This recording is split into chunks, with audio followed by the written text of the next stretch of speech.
பார்த்ததும் கும்பிட வைக்கும் கோயில் கோபுரம், அன்பு பாசத்தில் கும்பிட வைக்கும் மனமும் கோபுரம். உயர்ந்து நிற்கணும் அன்பால், உலகம் வணங்கணும் பண்பால். கோபுரம் மனமே கோபுரம், கோபுரம் குடும்பம் கோபுரம்.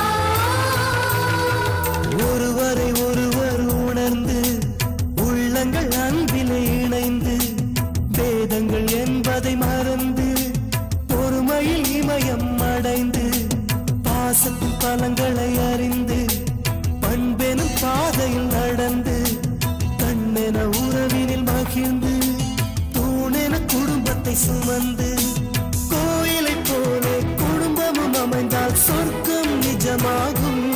கூட்டு குடும்பத்தின் பொறுமை உணர்ந்திடும் போது கோபுரம் போலாகும்.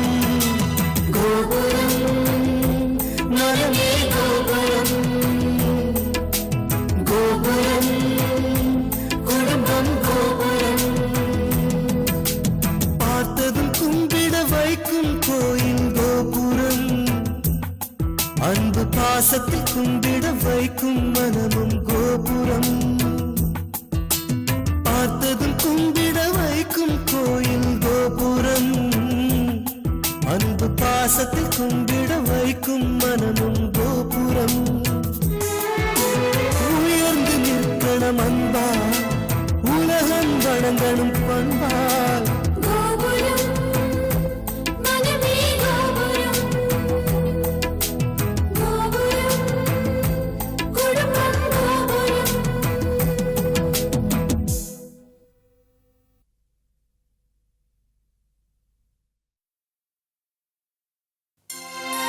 பத்மினி, பிரச்சனை என்னவா வேணா இருக்கட்டுமா, அதுக்காக குழந்தை தனியா இருந்து அம்மா விட்டு கஷ்டப்பட வேணாம். குழந்தை அம்மா கூட இருக்கிறதாமா நல்லது. அந்த மகாராணி கோச்சிட்டு சேலத்துக்கு தான் போயிருப்பா. இவனை போய் கூட்டிட்டு வர சொல். அது வரைக்கும் வேணா குழந்தை இங்கே இருக்கட்டும். இல்ல இப்ப வேணாலும் குழந்தைய கூட்டிட்டு போறதுன்னா அது அவன் ஜவுரியம். நம்மளால அந்த குடும்பம் பிரிஞ்சதுன்னு மட்டும் இருக்க வேணாம்.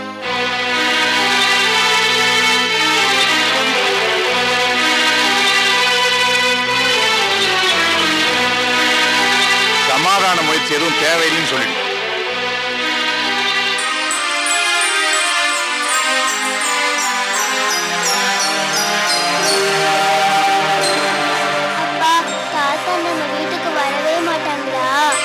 வருவாருமா, கண்டிப்பா வருவாரு.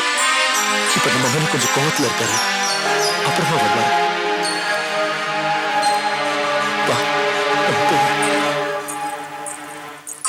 ஐயா, இது நியாயம்னு எனக்கு தோணலையா? பெரியவங்க நான் பெருந்தன்மையா சின்னவங்களை மன்னிச்சு விட்டுருணும், அதுதான் நியாயம். உங்க மகன் உங்க மேல உயிரியே வச்சிருக்காருயா. நடந்தது என்னவோ நடந்து போச்சு. உங்க கோபமும் சரிதான், ஆனா நீங்க கொஞ்சம் விட்டு கொடுத்து போனா நல்லா இருக்கும்னு நான் நினைக்கிறையா. விட்டு கொடுத்ததுனால வந்த பலனை தான் நான் அனுபவிச்சுட்டேனப்பா. இனிமேலாவது விடுதலை ஆகி சந்தோஷமா ஒரு மனுஷனா நான் வாழ விரும்புறேன். நீ ஒன்னும் கவலைப்படாதப்பா. உனக்கு சுமையா நிரந்தரமா இங்கே தங்கிட மாட்டேன். அவன் கௌரவம் கெட்டு போயிடுமேன்னு என்ன வேலைக்கு போக வேண்டாம்னு சொல்லிட்டு இருந்தாங்க. இனிமே எனக்கு எந்த தடையும் கிடையாது. ஏதோ ஒரு வேலையை பார்த்து என்னால முடிஞ்சது சம்பாதிச்சு இந்த ரெண்டு பிள்ளைங்களை நான் காப்பாத்திடுவேன்ப்பா. ஐயா, அப்படிலாம் பேசாதீங்க. எனக்கு சொந்த பந்தம் சொல்லிக்கிறதுக்கு யாருமே இல்லை. நீங்க அப்படி பேசுனீங்கன்னா என் மனசுக்கு ரொம்ப கஷ்டமா இருக்கியா. உங்க ரோஷம் கோபம் எல்லாம் புரியுதியா.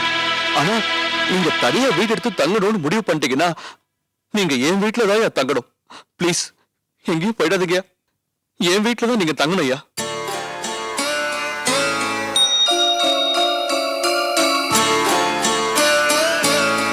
ஐயா, வீட்டு ஒண்ணு எனக்கு ரொம்ப வேண்டியப்பட்டவங்க, எனக்கு நல்ல பழக்கமானவங்க. 400 ரூபா தானே வாடகை, அதை நான் பாத்துக்கிறேன். பக்கத்துலயே ஒரு கார் ஷெட் இருக்கு, நான் அங்க படுத்துக்கிறேன். உங்களுக்கு உதவ ஒரே ஒரு வாய்ப்பு கொடுங்க. வாடகைன்னா நான் பாத்துக்கிறையா. பத்மினி மார்க்கெட்டிங்ல வேலை செய்யுது, அதுல வர சம்பளத்தை வச்சு சாப்பாடு செலவு மத்த செலவெல்லாம் பாத்துக்கலாம் ஐயா. ஆனா ஒரே ஒரு விஷயம் ஐயா, தயவு செஞ்சு இந்த வீட்டை விட்டு மட்டும் போயிடாதீங்க.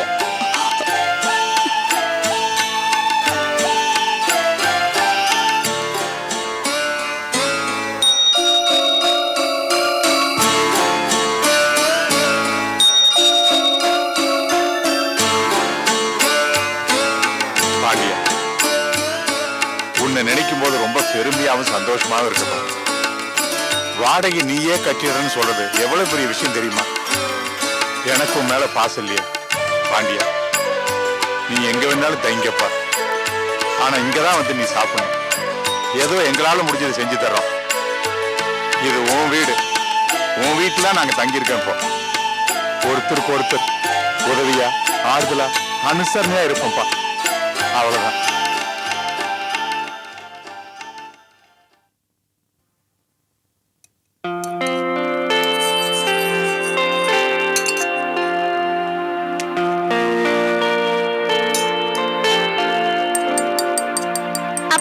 ஸ்கூலுக்கு டைம் ஆயிடுச்சு, இன்னும் தலை வரல, யூனிஃபார்ம்ல போடல, ஷூ சாக்ஸ்ல போடல, சீக்கிரம் வாங்கப்பா.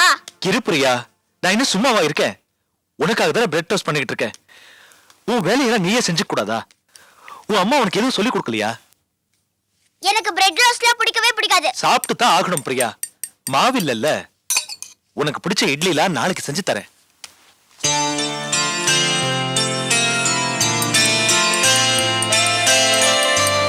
என்ன பிரியா, சத்தத்தையே காணோம்? அது வேணும் இது வேணும் டைம் ஆச்சுன்னு சொல்லிட்டு இருந்த.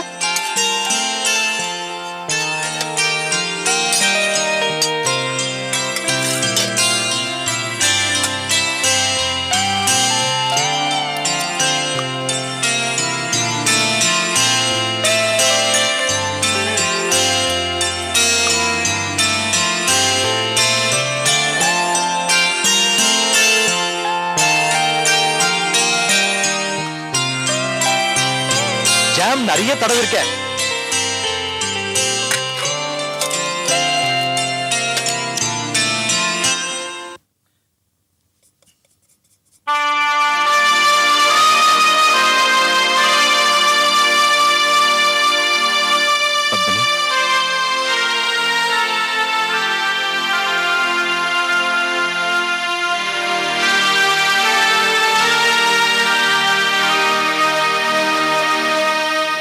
அதை கொடுங்க கொடுங்க, அப்படியே பாத்துக்கிறேன். நீங்க வேலை கிளம்புங்க.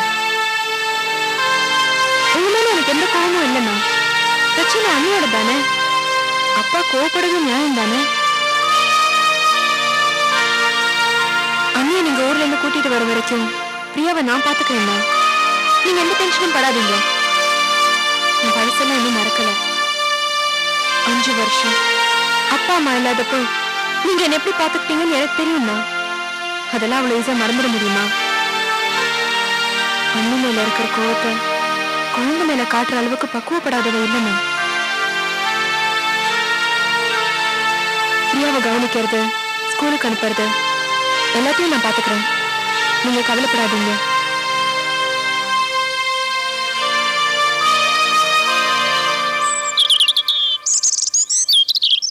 அப்புறம் எல்லாரையும் அழைச்சிட்டு வர்றதுக்கு ஒரு 40-45 ஏசி கார் புக் பண்ணிடுங்க. நம்ம வண்டி தான் ஈஸியா ஐடென்டிஃபை பண்ணிக்கிறதுக்கு எல்லா கார்லயும் ஜம்ப் ஸ்டிக்கர் ஒட்டிடுங்க. அன்னைக்கு முகூர்த்த நாள், அதனால 5 ஸ்டார் ஹோட்டல்ல முன்கூட்டியே ரூம்ஸுக்கு சொல்லிடுங்க, இல்லன்னா பிரச்சனை ஆயிடும். அண்ணே ஒரு சின்ன விஷயம். என்னப்பா, மேரேஜ் விஷயமா மேனேஜர் கிட்ட சில இன்ஸ்ட்ரக்ஷன்ஸ் கொடுத்துட்டு இருந்தேன். அப்புறம் வீடியோ கவரேஜுக்கு சொல்லணும். வழக்கமா நம்ம கம்பெனி சம்பந்தமான ஆட்ஸ் எல்லாம் கௌதமன் கம்பெனி தான் பண்ணிட்டு இருக்காங்க. அவங்க கிட்டயே சொல்லிடலாமா இல்ல? நீ எதுக்கும் லாயர் சார் கிட்ட ஒரு வார்த்தை கேட்டுக்க. அவர் வேற ஏதாவது யோசனை சொல்லலாம் இல்லையா?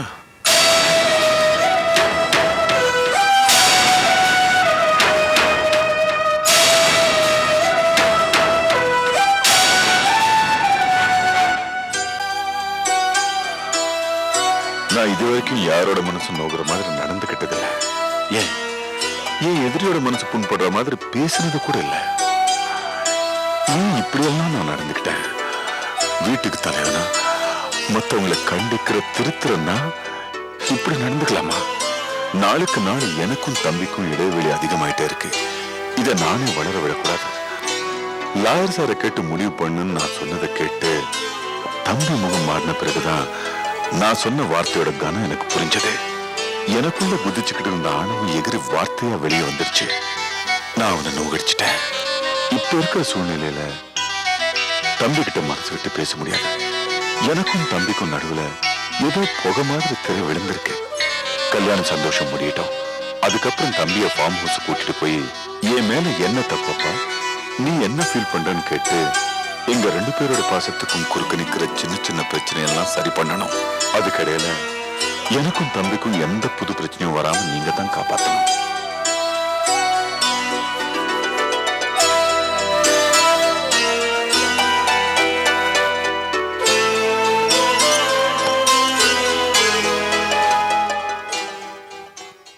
யோ மாதவா, உனக்கெல்லாம் எதுக்குயா மானம் மரியாதை கௌரவம் வீண் பிடிவாதம்? 2 வயசுக்கு வந்த பொம்பளை பிள்ளைங்களை கூட்டிட்டு போயிட்டு பாண்டிய வீட்டுல தங்கி இருக்குன்னு சொல்றியே, உனக்கு வெக்கமா இல்ல? கேட்டாக்கா மருமவளால பிரச்சனைன்ற. எந்த வீட்லயா பிரச்சனை இல்ல? ஒரு வீட்டுல மருமவளால பிரச்சனை, ஒரு வீட்டுல மாமியாரால பிரச்சனை, ஒரு வீட்டுல நாத்தனாரால பிரச்சனை, ஒரு வீட்டுல மவனால பிரச்சனை. இப்படி ஏதாவது ஒரு பிரச்சனை எல்லார் வீட்லயும் இருந்துகிட்டு தான் இருக்கும். தேள் கொடுக்கு மாதிரி யாராவது ஒருத்தர் கொட்டிக்கிட்டே தான் இருப்பாங்க. நாம சகிச்சுக்கிட்டு தான் போகணும். நமக்கு இல்ல, நம்மள சொல்லல அப்படின்னு மனச மரக்கட்ட மாதிரி ஆக்கிக்கிட்டு காலத்தை தள்ளிக்கிட்டே போயிட்டு இருக்க வேண்டியதுதான்.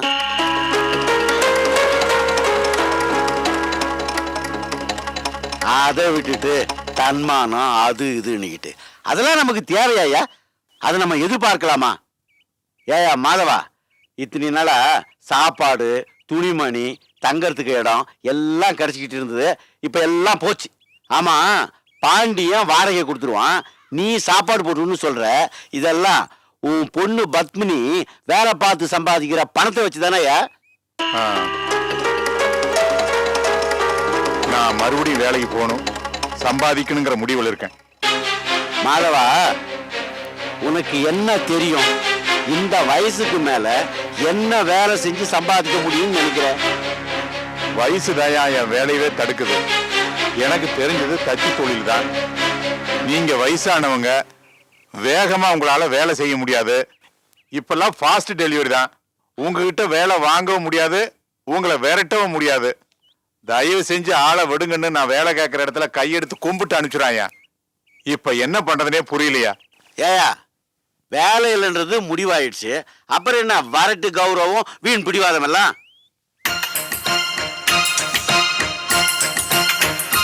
என்னடா இவ்வளவு டஸ்டா இருக்கு? கல்யாணத்துக்கு மாமனார் வாங்கி கொடுத்து 1 மாசம் கூட ஆகல. அவர் பார்த்தா ரத்த கண்ணீர் வெடிப்பாரு. பொண்டாட்டி மட்டும் இல்ல, பொண்டாட்டி கூட வந்த பொருள் எல்லாத்தையும் பாதுகாக்கணும். வாரத்துக்கு 1 தடவையாவது வாட்டர் வாஷ் பண்ணி வைடா. அதுக்கெல்லாம் ஏதுடா நேரம்? ரோட்ல போற ஒரு வண்டியாவது சுத்தமா இருக்கா? மெட்ராஸ்ல எல்லாத்துக்கும் மணி தாண்டா முக்கியம். வேணா ஒண்ணு பண்ணு, அவ்வளவு அக்கறையா இருந்தா நேரா போய் என் மாமனார் கிட்ட என் வண்டி துடைக்கிறதுக்கு ஆள் அனுப்ப சொல்லு. சரிதான்.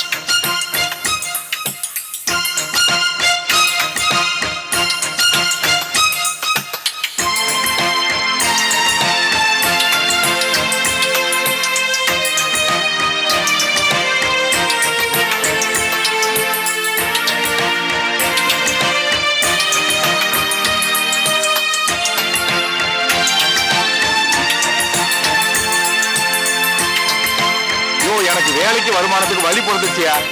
அப்படின்னு புதுசா வழி கண்டுபிடிச்சிட்ட? நீயும் அந்த வேலைக்கு நான் அந்த வேலைக்கு முதல்ல ட்ரை பண்றேன். அது எப்படி ஒர்க் அவுட் ஆகுதுன்னு பார்த்துட்டு அப்புறம் உங்ககிட்ட சொல்றேன்.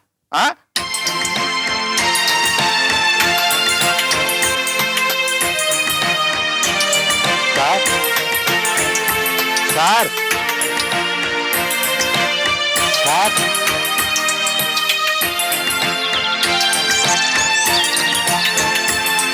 வணக்கம். வணக்கம். சொல்லுங்க.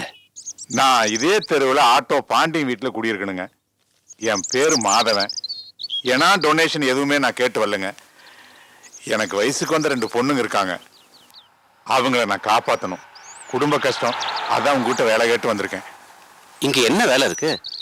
நீங்க செய்யற மாதிரி ஒரு வேலையும் இல்லையே. வேலை இருக்கிறதால தாங்க வந்திருக்கேன். தினமும் உங்க காரை நான் தொடச்சு கொடுத்துட்டு போறேன்.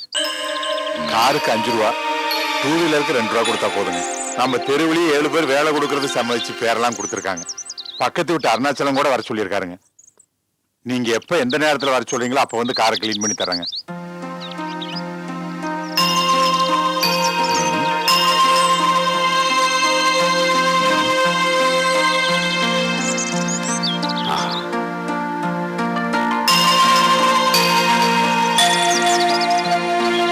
இப்படி யாராவது இந்த மாதிரி வேலைக்கு வரமாட்டாங்களான்னு ரொம்ப நாளா காத்துட்டு இருந்தேன். இப்பெல்லாம் சின்ன சின்ன வேலைகள் தான் யார் வராங்க? பெரிய வேலைன்னா வராங்க. 5 ரூபா என்ன, உங்களுக்கு நான் 10 ரூபாயா தரேன். தினம் என் வீட்டுக்கு வந்து காரை கிளீன் பண்ணி கொடுங்க. என் பேர் எழுதிக்கிங்க. பேர் நாகராஜ்.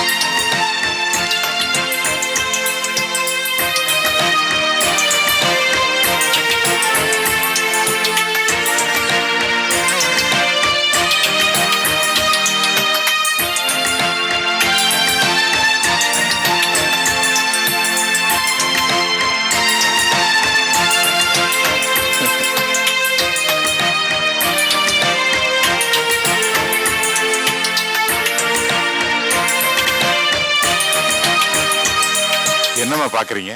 பக்கிட்டு இருக்கேன்னா இன்னையில இருந்து என் பொழப்ப ஆரம்பிக்கிறேம்மா. வேலையை முடிச்சுட்டு மதியம் வீட்டுக்கு வந்துட்டு போறேம்மா. என்னப்பா இது? எதுக்குப்பா இந்த வயசுல உங்களுக்கு இதெல்லாம்? எங்களுக்கு ரொம்ப கஷ்டமா இருக்கு.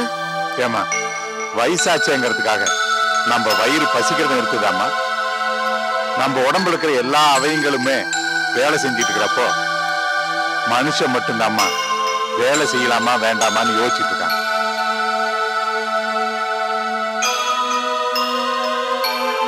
நீங்க ஒன்றும் கவலைப்படாதீங்கம்மா. இந்த உடம்புல உசுருக்கு வரைக்கும் நான் உங்களை காப்பாத்துவேன். உங்களை கரை சேர்க்க வேண்டியது என்னோட பொறுப்புமா. என் மனசுல என்ன தெம்பு இருக்குமா. கஷ்டப்பட்டு சம்பாதிச்சாவது உங்களை நான் காப்பாத்துவேன். என்ன உங்களை எல்லாம் காப்பாத்துறதுக்கு ஒரு தைரியமான ஆம்பளை பிள்ளை பெக்கலையேன்னு நினைக்கும் போதாம எனக்கு கொஞ்சம் வருத்தமா இருக்கு.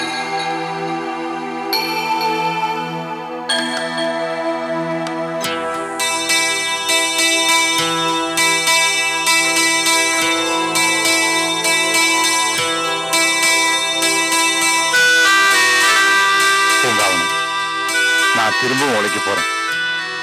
என் வயசுல இருக்கிறவங்க எல்லாம் ஈஸி சேர்ல படுத்துட்டு இருக்கிறப்போ நான் உழைக்கிறது கிளம்புறேமா. உழைக்கிறதுக்கு உண்டான அந்த சக்தியை நீ தான் எனக்கு கொடுக்கணும். என் உழைப்புக்கேற்ற வருமானம் கிடைச்சா எனக்கு அதுவே போதும். ஒரு இக்கட்டான சூழ்நிலையில நம்ம குடும்பத்தை காப்பாத்துறதுக்காக இந்த வேலையை நான் துணிஞ்சு செய்ய போறேன். நீ தான் சாமியா இருந்து எனக்கு எல்லா உதவியும் செய்யணும்.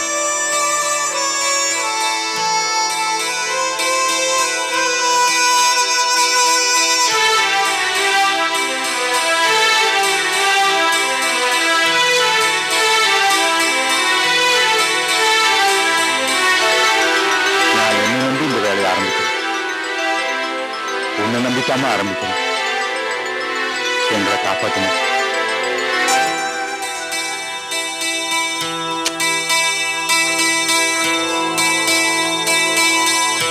பத்து மாமா, இது வரைக்கும் உனக்காக வேண்டிக்கிட்டேன். இப்ப நமக்காக வேண்டிக்கிட்டு நான் புறப்படுறோமா.